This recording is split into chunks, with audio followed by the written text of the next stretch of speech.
Here we will use a cut model of the RH133 turbocharger to explain the structure and functions of RH3 series turbochargers.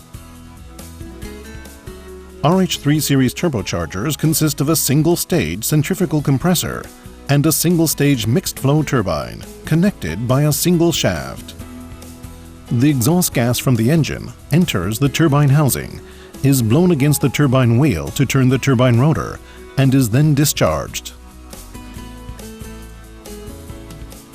The compressor impeller installed on the turbine rotor receives the rotational force of the turbine rotor and sucks in and compresses air from the silencer for feeding to the engine. The thrust force is received on 2 thrust collars installed at the compressor side and on 1 thrust bearing.